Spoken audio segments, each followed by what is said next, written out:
पहले जो हमने मीटिंग कंडक्ट की थी उसमें हमने अपना टाइम जो डिपेंडेंट श्रोडिंगर इक्वेशन थी बेसिकली उसकी डेरिवेशन की थी। तो अब हम नेक्स्ट देखते हैं कि हमारे पास जो श्रोडिंगर इक्वेशन हम पढ़ रहे हैं बेसिकली उसकी सिग्निफिकेंसेस क्या क्या हो सकती है या उसके जो करेक्टरिस्टिक प्रॉपर्टीज हैं उसको हम डिस्कस कर लेते हैं कि हमें एक तो जरूरी क्यों है, हम इसको यूज क्यों कर रहे हैं बेसिकली। तो जैसे मैंने आपको फर्स्ट मीटिंग में भी बताया था कि जो आपके पास श्रोडिंगर इक्वेशन होती है वो सेम एज इट इज है जैसे आप लोग क्लासिकल मैकेनिक्स में न्यूटन्स के लॉज को डिस्कस करते हैं। तो वहां पे आप क्या करते हैं, कोई भी लॉ को यूज करके आप अपने पूरे सिस्टम या जो भी आपको एक बॉडी दी गई होती है उसकी कंप्लीट इन्फॉर्मेशन जो है वो ले सकते हैं।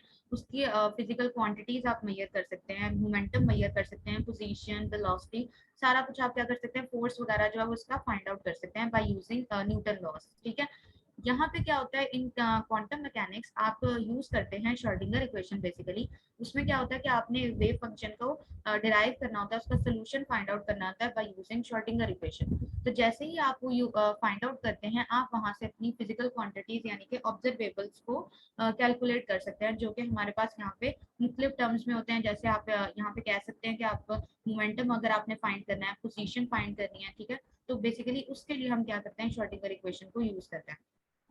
और जो श्रोडिंगर इक्वेशन है वो बेसिकली आपका एक फंडामेंटल यूनिट सेल भी आप इसको कह सकते हैं क्वांटम मैकेनिक्स का। ठीक है। तो बेसिक जो आपके पास जो रिलेशन आता है, ये बेसिक एक इक्वेशन है जिसके ऊपर पूरी क्वांटम मैकेनिक्स जो है वो बेस करती है। वो आपके पास श्रोडिंगर की इक्वेशन है, ठीक है, जो कि बहुत ज्यादा इंपॉर्टेंट है। इससे आप क्या कर सकते हैं, आप कोई भी इक्वेशन को सॉल्व कर सकते हैं क्वांटम मैकेनिक्स के अंदर। बेसिकली आप पोजीशन फाइंड कर सकते हैं अपने पार्टिकल की, आपका पार्टिकल जो है वो किस लोकेशन पे है, उसका मोमेंटम उस टाइम पे क्या है, उसकी प्रोबेबिलिटी से आप लोग फाइंड कर सकते हैं कि वो वहाँ पे जब हम उसकी प्रोबेबिलिटी डेंसिटी फाइंड करेंगे तो हम बता सकते हैं कि एग्जैक्टली हमारा जो पार्टिकल है वो इस टाइम पे कहाँ पे लोकेट कर रहा है।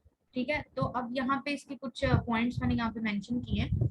जैसे पहला पॉइंट है कि हमारे पास इलेक्ट्रॉनिक स्ट्रक्चर जो है किसी भी एटम का या मॉलिक्यूल का, उसको भी हम कंप्लीटली डिस्क्राइब कर सकते हैं बाय यूजिंग श्रोडिंगर इक्वेशन। ठीक है, कि हम श्रोडिंगर इक्वेशन को यूज करेंगे और आगे हमारे सिलेबस में भी है, ये हमारे जो कोर्स कंटेंट्स हैं उसमें आपने हाइड्रोजन एटम को भी कंप्लीटली डिस्कस करना है। तो वो आगे हम नेक्स्ट पढ़ेंगे कि हम श्रोडिंगर इक्वेशन को यूज करके किस तरह से जो है वो इलेक्ट्रॉनिक स्ट्रक्चर किसी भी एटम या मॉलिक्यूल का जो है वो फाइंड आउट कर सकते हैं। ठीक है। तो बेसिकली ये इसका यूजेज आ गया। उसके बाद ये इसकी सिग्निफिकेंसेस भी हो सकती हैं। ये क्या करेगा, किसी भी हमारे पास सिस्टम की प्रॉपर्टीज या उसके जो मोशन होगी उसको भी क्वांटम मैकेनिक्स में डिस्क्राइब करेगी ये श्रोडिंगर इक्वेशन। ठीक है। तो और नेक्स्ट लिखा हुआ है कि हमारे पास जो सोल्यूशन होंगे श्रोडिंगर इक्वेशन के वो किसी भी क्वांटाइज्ड प्रॉपर्टीज की टर्म में होंगे किसी भी सिस्टम के। बेसिकली हम क्या करते हैं, एनर्जी क्वांटाइजेशन की ज्यादा बात करते हैं क्वांटम मैकेनिक्स में। तो हम ये भी कह सकते हैं कि हम इससे बेसिकली एनर्जी लेवल्स या एनर्जी बैंड जो है वो भी डिस्कवर कर सकते हैं श्रोडिंगर इक्वेशन को यूज करके। ठीक है, यानी कि इसकी हेल्प से हम क्वांटाइजेशन ऑफ एनर्जी जो है उसको कंप्लीटली जो है वो सॉल्व आउट कर सकते हैं। नेक्स्ट ये क्या कहते हैं कि हमारे पास जो क्वांटम मैकेनिक्स है जो फ्यूचर बिहेवियर को भी प्रेडिक्ट कर सकती है, श्रोडिंगर इक्वेशन ये बता सकती है हमारे पार्टिकल के बारे में कि वो हमारे पास फ्यूचर में किस तरह से बिहेव करेगा, कि आया वो रेस्ट फॉर्म में रहेगा या हमारे पास मोशन में होगा। ये हम किस तरह से फाइंड आउट करेंगे, जब हमें पता होगा कि हमने यहाँ पे श्रोडिंगर इक्वेशन जो है वो टाइम डिपेंडेंट या टाइम इंडिपेंडेंट की श्रोडिंगर इक्वेशन जो है वो उसको बेसिकली यूज करना है विद कॉरिस्पॉन्डिंग रिजल्ट्स। ठीक है।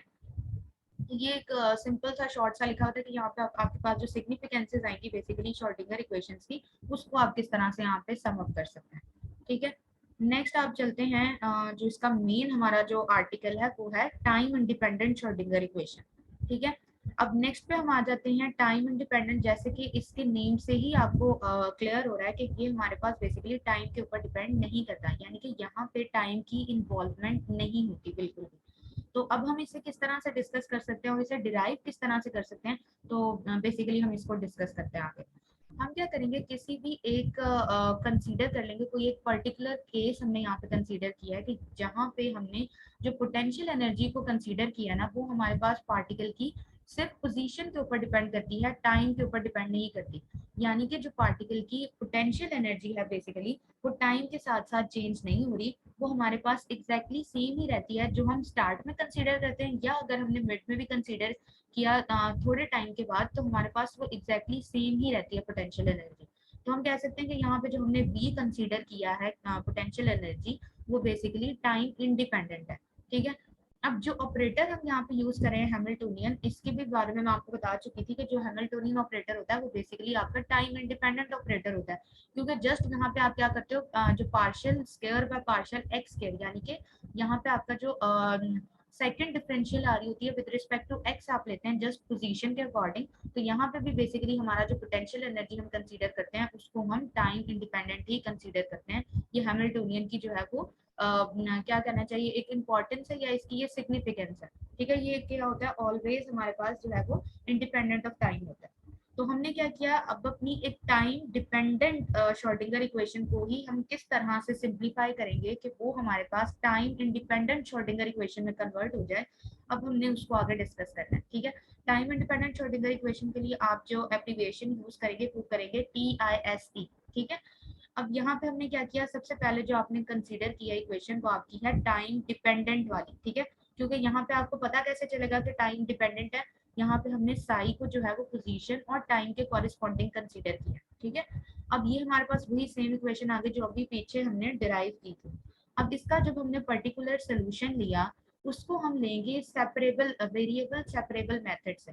यहाँ पे क्या करते हैं, बेसिकली आप ये जो टर्म है ये आपने मैथ्स में सुनी होगी कि हम वहाँ पे अपनी कोई भी हमें जो फंक्शन दिया होता था वो किसी भी दो जो टर्म्स के ऊपर डिपेंड करता था, तो हम उसे क्या करते थे, by using variable separable method हम उसे क्या करते थे, मल्टीप्लाई हो जाता है ये हमारे पास सिंगल वेरिएबल के। किस तरह से, अब जैसे हमारे पास एक फंक्शन है जो कि साई ऑफ एक्स टी का फंक्शन है, बेसिकली दो कंपोनेंट्स पे डिपेंड कर रहा है। इसी को हम क्या करेंगे, हमारे पास फंक्शन डिवाइड कर देंगे, किस तरह से, साई ऑफ एक्स को सेपरेट फंक्शन कंसीडर करेंगे और हमारे पास एक नया फंक्शन इंट्रोड्यूस करवा देंगे जो कि उसके अदर एलिमेंट यानी कि अदर कंपोनेंट के ऊपर डिपेंड कर रहा होगा। जैसे यहाँ पे है कि ये हमारे पास साई ऑफ एक्स जो है वो जस्ट आपके पास पोजीशन के ऊपर डिपेंड कर रहा है, और जो फाई हमने जो ग्रीक लेटर यूज किया है वो हमारे पास टाइम के ऊपर डिपेंड कर रहा है। ठीक है, तो बेसिकली ये आपके पास जो सोल्यूशन, जब हम इसको यूज करेंगे बेसिकली इस इक्वेशन को आप कहेंगे कि ये आप वेरिएबल सेपरेबल मेथड यूज कर रहे हैं, और यहाँ पे जो इसकी इक्वेशन आ जाती है वो आ जाती है साई ऑफ एक्स टी, यानी कि जो आपका वेव फंक्शन आप कंसीडर कर रहे हैं उसको बेसिकली आपने जो है वो किस तरह से रिप्लेस करना है, आपने दो जो फंक्शन है उनको सेपरेटली कंसीडर करना है जो कि सेपरेटली इंडिविजुअल कंपोनेंट पे जो है वो डिपेंड करेंगे। जैसे आपका पहला जो फंक्शन है साई, वो आपका डिपेंड करेगा सिर्फ जस्ट पोजीशन पे, और जो सेकंड आपका कंपोनेंट है यानी कि फाइव फंक्शन जो आप लोगे वो आपका जस्ट एक कंपोनेंट पे जो है वो डिपेंड करेगा, और वो हमारे पास टाइम के ऊपर डिपेंड कर रहा है। ठीक है, अब इसी को आप क्या करोगे, जो आपकी फर्स्ट वाली इक्वेशन थी time dependent Schrodinger equation, basically इसी के अंदर हमने क्या करना है, अपनी इस इक्वेशन को जो है वो रिप्लेस करवा देना। जैसे ही हम इस इक्वेशन को इक्वेशन नंबर फर्स्ट में रिप्लेस करेंगे तो हमारे पास जो फर्स्ट वाली इक्वेशन है वो कुछ इस तरह की फॉर्म में जो है वो कन्वर्ट हो जाएगी। ठीक है, इधर पे क्या हुआ है, सिंपली आपके पास यहाँ पे आपके पास आ गया आयोटा एच कट। अब partial psi into x over x t की जगह आपने जस्ट पुट कर दिया psi of x into phi of t. जैसे ही आपने ये दोनों जो कंपोनेंट्स हैं वो यहाँ पे पुट डाउन करवाए, तो इसको मैंने क्या किया है, रीअरेंज करके सिंप्लीफाइड फॉर्म में राइट किया है। हमने क्या किया, साई ऑफ एक्स का फंक्शन यहाँ पे राइट कर दिया आयोटा एच कट के साथ।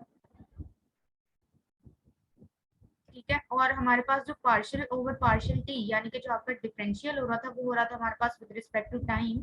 तो मैंने जो हमारा जो फंक्शन था जो कि टाइम के ऊपर डिपेंड कर रहा था उसको बेसिकली अपने पार्शियल डिफरेंशियल जो विद रिस्पेक्ट टू टाइम था उसके साथ जो है वो इसको राइट कर दिया। ठीक है, अपनी सिंप्लिसिटी के लिए, तो अपनी ईज के लिए यहाँ पे हमने क्या करना है, इसको रीअरेंज कर लेना।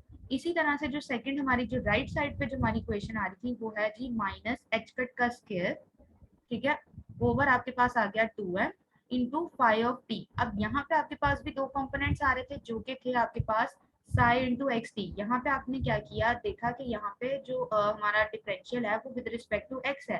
तो अब क्या किया, यहाँ पे जो सेकंड फंक्शन है आपका फाइव ऑफ टी जो कि टाइम पे डिपेंड कर रहा है वो एज ए कांस्टेंट बिहेव करेगा, तो इसलिए हमने उसे क्या किया, सेपरेटली बाहर राइट कर लिया, और उसका जो हमारे पास जो डिफरेंशियल की टर्म थी उसके साथ जस्ट हम क्या करें, साई ऑफ एक्स को मेंशन कर रहे हैं। ठीक है, हाँ, इसी तरह से सेम आपने क्या किया, अब यहाँ पे जो पोटेंशियल था वो जस्ट आपके पास क्या था, हम ले रहे हैं टाइम के ऊपर डिपेंड नहीं कर रहा है यानी कि टाइम इंडिपेंडेंट। तो यहाँ पे हमने क्या किया, by using variable separable method हमने यहाँ पे साई ऑफ एक्स टी की जगह अपनी दो टर्म्स जो यहाँ पे बन रही थी राइट साइड पे psi of x into phi of t, ये दोनों फंक्शन जो है वो यहाँ पे राइट डाउन करवा दी।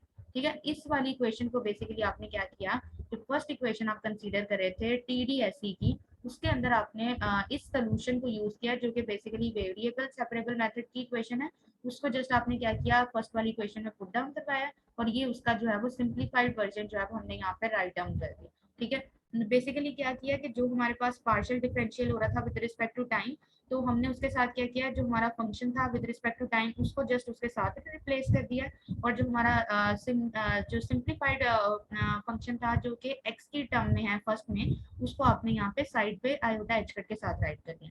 सेम एज इट इज हमने नेक्स्ट टर्म्स में भी इसी तरह से इसको रीराइट कर दिया और रीअरेंज कर दिया। ठीक है, नेक्स्ट आपके पास आ जाता है, अब आपने क्या करना है इस इक्वेशन को, ठीक है, टोटली डिवाइड करवा देंगे psi of x into phi of t से। तो जैसे ही आप इसको पूरी होल इक्वेशन को यानी कि बोथ साइड्स को आपने डिवाइड करवा दिया psi of x into phi of t के जो दो फंक्शंस हैं उनके प्रोडक्ट से, तो जैसे ही हम इसे डिवाइड करवाएंगे तो हमारे पास जो इक्वेशन आ जाएगी वो आ जाएगी आपके पास iota H cut partial phi by T. ठीक है, और पार्शियल बाय पार्शियल टी ये फाई का फंक्शन है तो ये इसके साथ एज इट इज रहेगा।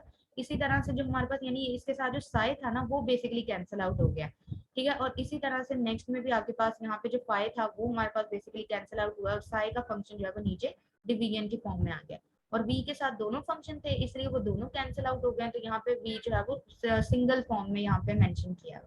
अब ये जो पीछे इक्वेशन थी ना दिस वन, जैसे ही आप इस इक्वेशन को जो है वो डिवाइड करवा देंगे psi of x into phi of t से, तो जो साई ऑफ एक्स है वो फर्स्ट टर्म में से कैंसिल हो गया। ठीक है, और जस्ट हमारे पास इसके नीचे क्या आ जाएगा डिवीजन में यानी कि फ्रैक्शन में आपके पास आ जाएगा फाई ऑफ टी का फंक्शन। ठीक है, अब यहाँ जो सेकंड टर्म्स आ जाती है हमारे पास, इसमें क्या होगा कि फाई ऑफ टी कैंसिल हो जाएगा जैसे ही हम इसे डिवाइड करवाएंगे, जस्ट यहाँ पे आपके पास आ जाएगा साई ऑफ एक्स। ठीक है, और इसी तरह यहाँ पे जो पूरी इक्वेशन थी वो कैंसिल आउट हो जाएगी क्योंकि दोनों टर्म्स जो है वो बी के साथ मेंशन है, तो हमारे पास जो इक्वेशन बन रही है वो आपके पास इस तरह की इक्वेशन जो है वो फॉर्म हो जाएगी जो कि यहाँ पे राइट की गई।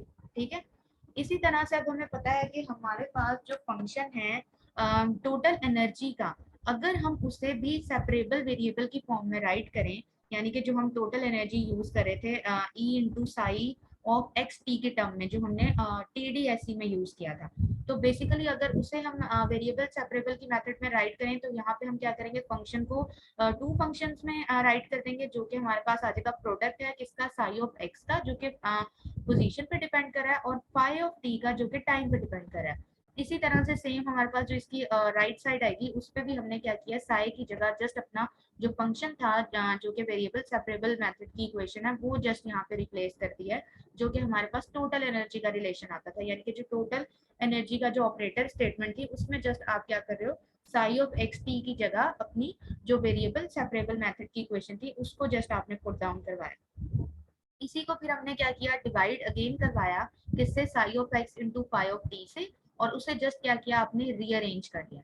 अब जैसे कि आप यहाँ पे देख सकते हैं कि हमारे पास जो डिफरेंशियल बन रहा है वो यहाँ पे आपके पास आता है टी के रिस्पेक्ट यानी कि टाइम के रिस्पेक्ट यहाँ पे डिफरेंशियल है और एक्स के रिस्पेक्ट नहीं है, तो जो एक्स के रिस्पेक्ट जो टर्म होगी वो ऐसे कांस्टेंट बिहेव करेगी और वो कट डाउन हो जाएगी सिंप्लीफाई करने के जब उनसे, और जस्ट यहाँ पे जो फाई ऑफ टी है उसको ये partial differential as a function count करेगा। तो इसको जस्ट आपने क्या किया डिवाइड करवाने के बाद सिंप्लीफाई करके यहाँ पे राइट डाउन करवा दिया है, जो कि हमारे पास टर्म आ रही है e is equals to iota H cut over phi of t, ठीक है, into partial by partial t, और फंक्शन हम किसका ले रहे हैं partial differential phi of t का।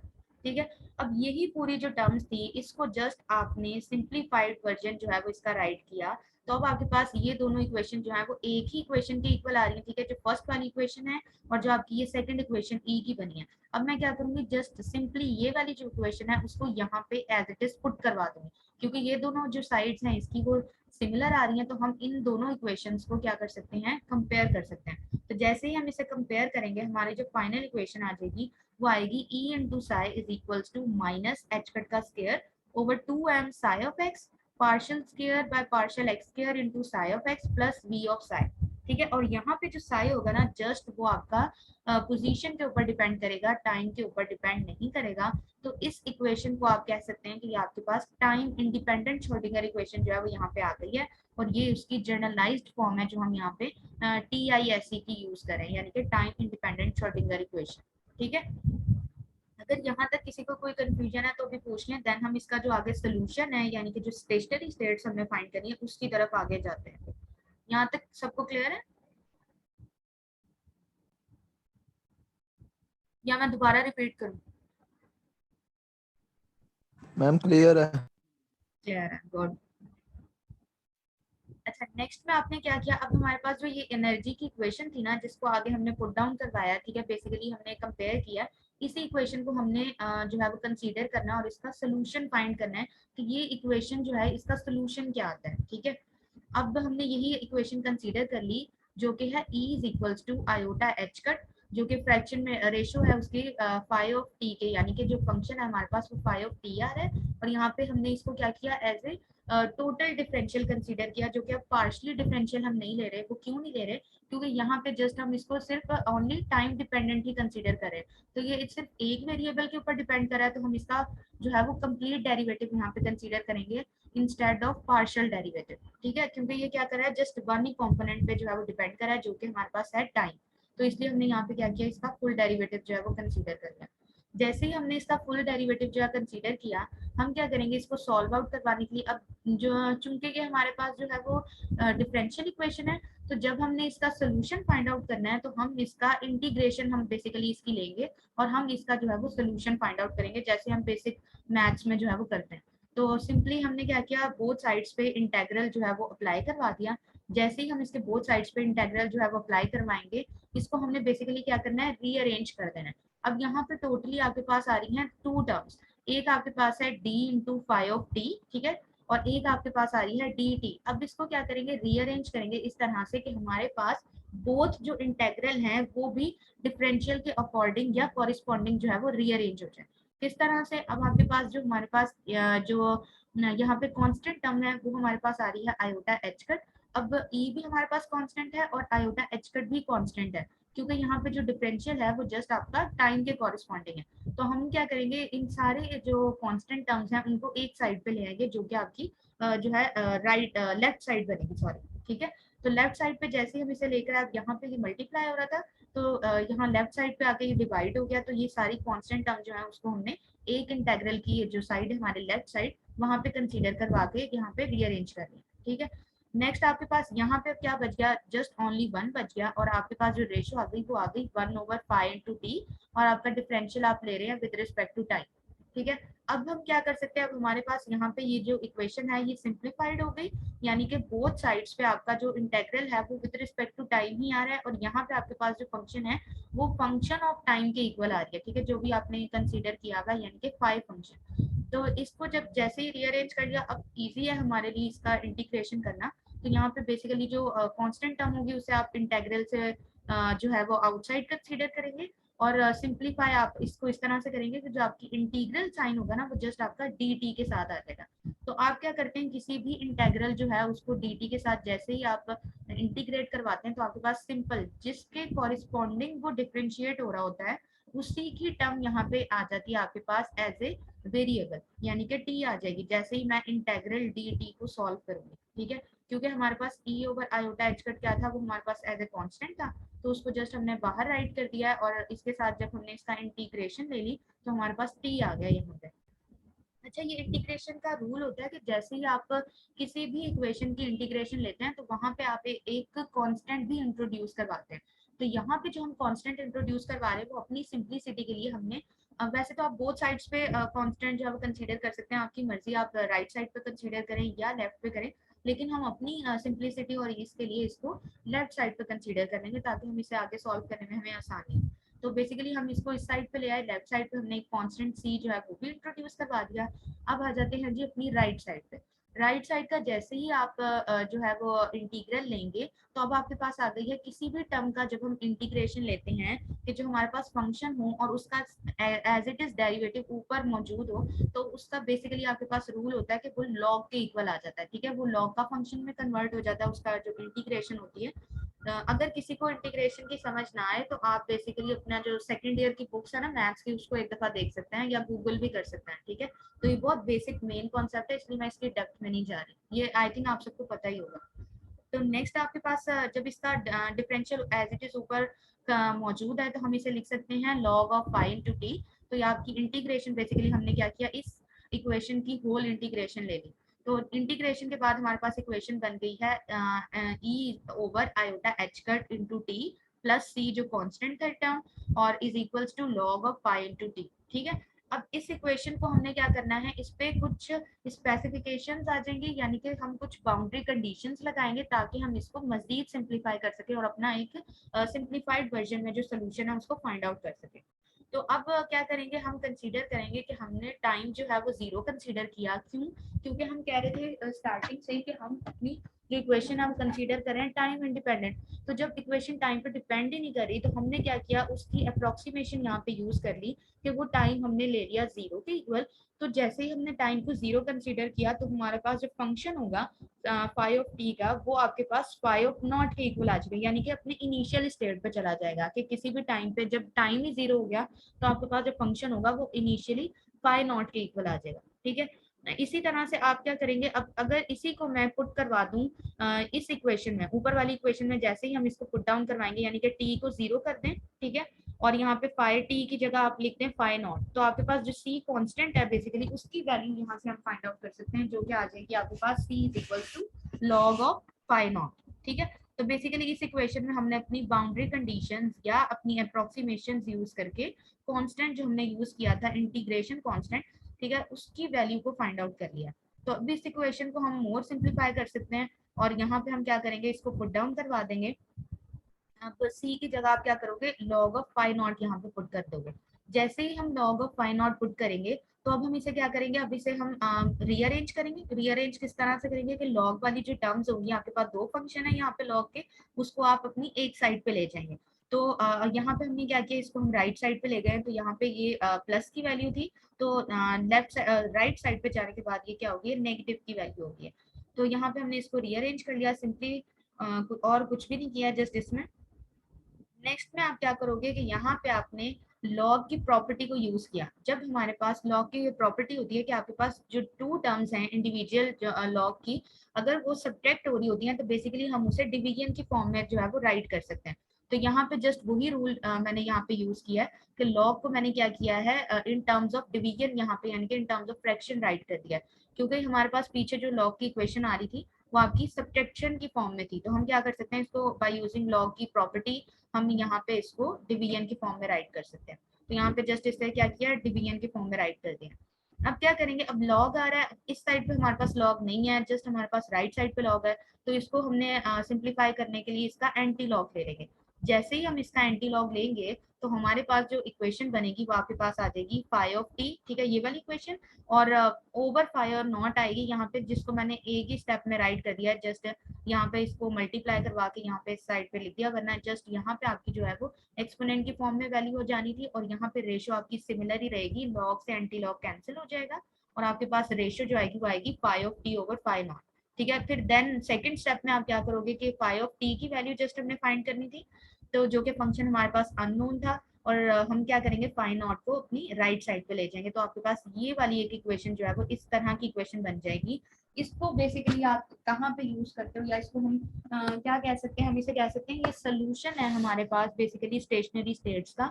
जब भी आप कोई एक ऐसी स्टेट यहाँ पे यूज करते हैं टाइम इंडिपेंडेंट श्रोडिंगर इक्वेशन में, जो कि टाइम के ऊपर डिपेंड नहीं करती, तो आप बेसिकली जैसे ही वेरिएबल सेपरेबल मेथड यूज करेंगे तो आपके पास जो सोल्यूशन आपके पास आएगा वो इस टर्म में आएगा, जिसको हम आगे स्टेशनरी स्टेट्स के तौर पे भी कंसीडर करेंगे।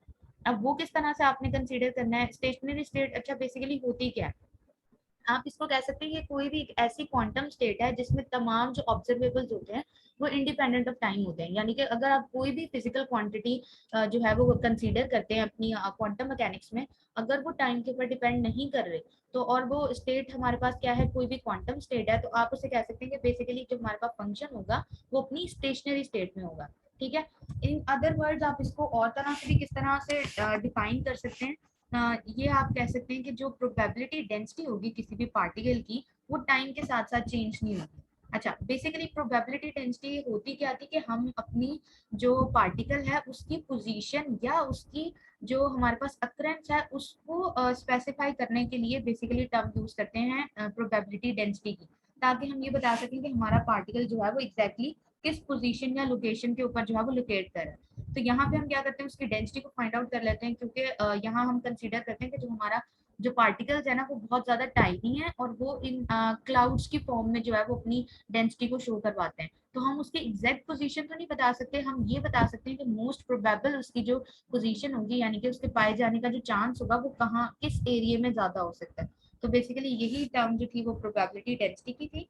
तो यहाँ पे आप क्या कर सकते हैं, कोई भी ऐसा सिस्टम जिसकी आप प्रोबेबिलिटी डेंसिटी जो है वो टाइम के साथ चेंज ना हो, यानी कि इनिशियली वो जो हमारे पास प्रोबेबिलिटी डेंसिटी थी कुछ टाइम के बाद, ठीक है, वो सेम ही रहे, तो हम कह सकते हैं कि हमारे पास वो जो फंक्शन होगा वो भी स्टेशनरी स्टेट में ही लाई कर रहा होगा। ठीक है, इसी के लिए आपने क्या किया, अब यहाँ से हमने क्या किया, बेसिकली जो फर्स्ट इक्वेशन आप यूज करे थे वेरिएबल सेपरेबल मेथड की, अगर मैं आपको यहाँ पे दिखाऊं,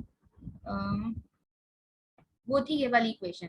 यहाँ पे आपने कहा था कि जो साई ऑफ एक्स टी है ना, बेसिकली आपका जो वेव फंक्शन है वो पोजीशन और टाइम का, उसको आपने सेपरेट कर दिया था as a function of psi को ले लिया था as a function of position, और फाई ऑफ टी एक नई टर्म एक नया फंक्शन इंट्रोड्यूस करवाया था जो कि टाइम के ऊपर डिपेंड कर रहा था। अब बेसिकली यही फंक्शन जो है वो अननोन था, क्योंकि साई ऑफ एक्स तो हमें ऑलरेडी नॉन है। तो यहाँ पे क्या किया, बेसिकली इसी टर्म को हमने जो है वो एनर्जी का जो ऑपरेटर है वो यूज करके हमने इसको फाइंड आउट किया। तो अब हम अगर इस इक्वेशन में फाई ऑफ टी की वैल्यू को पुट करें तो वो कुछ इस तरह से दिखेगी आपको, इस तरह से। ठीक है, तो ये बेसिकली क्या है, स्टेशनरी स्टेट की इक्वेशन है। यहाँ पे हमने क्या किया, साई ऑफ एक्स भी एज इट इज आ गया, यहाँ पे साई ऑफ एक्स भी एज इट इज है, जस्ट आपने फाई ऑफ टी की जगह जो है वो इसकी वैल्यू को पुट डाउन करवा दिया। अच्छा, बेसिकली क्वेश्चन आएगा कि फाई नॉट क्यों नहीं पुट किया, तो फाई नॉट जो है ना वो इनिशियल वैल्यू है, इसको आप निग्लेक्ट भी कर सकते हैं, ये क्योंकि बहुत ज्यादा स्मॉल वैल्यू होती है, तो इसलिए बेसिकली हमने इसे जो है यहाँ पे वो मेंशन नहीं किया। और जो इक्वेशन आपके पास बन रही है वो आ गई है, psi of x is equals to psi of x into exponential की वैल्यू आ गई minus iota E T over H कर। ठीक है, इसी को हम कह सकते हैं कि ये हमारे पास टाइम इंडिपेंडेंट जो पोटेंशियल हमने कंसीडर किया था उसी का सोल्यूशन है, और ये स्टेशनरी स्टेट है, और बेसिकली यहाँ पे क्या होता है कि इसकी जो प्रोबेबिलिटी होती है वो टाइम के ऊपर डिपेंड नहीं करती। ठीक है, यहाँ तक किसी का कोई क्वेश्चन स्टेशनरी स्टेट का सबको क्लियर है?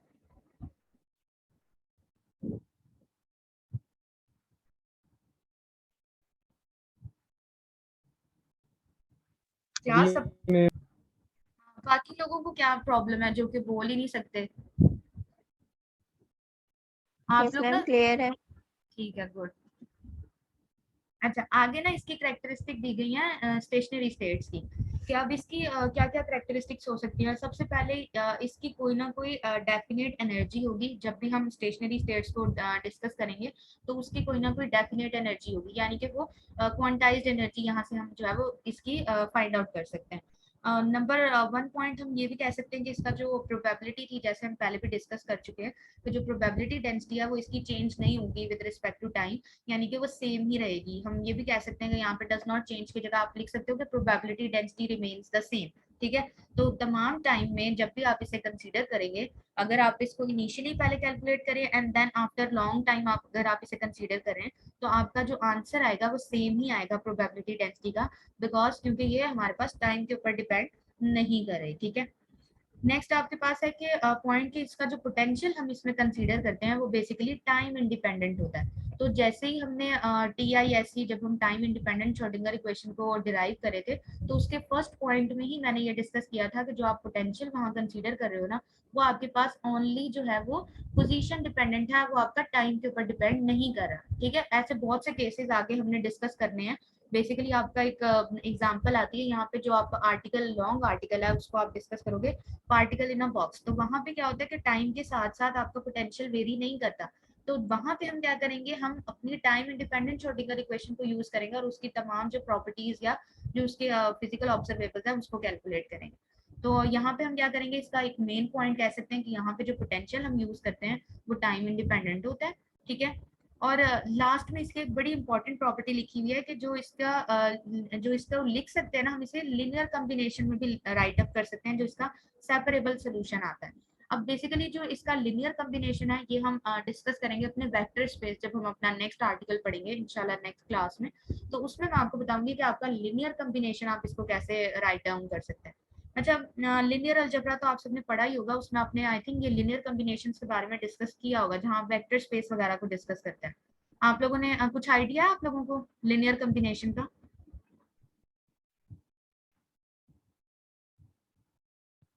चले नहीं आइडिया तो मैं आप लोगों को जो है ना वो रिवाइज करवा दूंगी कि आपका लिनियर कॉम्बिनेशन में आप किसी भी अपने वेव फंक्शन को किस तरह से राइट डाउन करवा सकते हैं। ठीक है, तो बेसिकली इसकी जो 4 कैरेक्टरिस्टिक्स थी वो यहाँ पे मेंशन है स्टेशनरी स्टेट्स की। वो क्या क्या है? नंबर 1 थी कि हमारे पास जो फंक्शन होगा वो आपका जो ये स्टेट हम कंसीडर करेंगे वो आपकी डेफिनाइट एनर्जी पे ठीक है वो आपको देगी वैल्यू, और इसकी जो प्रोबेबिलिटी होगी वो सेम ही रहेगी, चेंज नहीं होगी। पोटेंशियल जो हम इसमें कंसीडर करेंगे वो बेसिकली टाइम इंडिपेंडेंट होगा। और जो लिनियर इसको हम क्या कर सकते हैं अपने इसके सॉल्यूशंस को, बेसिकली जो सेपरेबल सॉल्यूशंस आप इसके फाइंड आउट करोगे उसे आप लिनियर कॉम्बिनेशन के फॉर्म में भी राइट डाउन कर सकते हो। ठीक है, अच्छा आज का हमारा लेक्चर इतना ही था। अब सब आप लोग जो है वो अपनी अटेंडेंस जो है वो मार्क करते हैं काइंडली। मीटिंग का time I think 5 minutes he remaining है, और किसी का अगर कोई क्वेश्चन है टोटल ओवरऑल लेक्चर में तो वो भी मुझसे कर सकता है।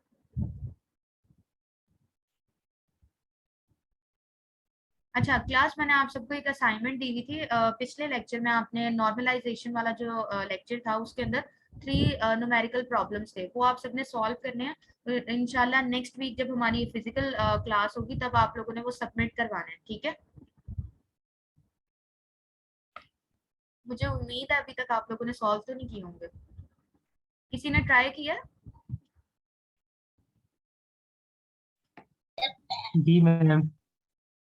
हाँ जी, किसने ट्राई किया? हुआ है या नहीं हुआ? मैम ट्राई कर रहे हैं, 2 हो गए हैं, 1 रहता है। Very good.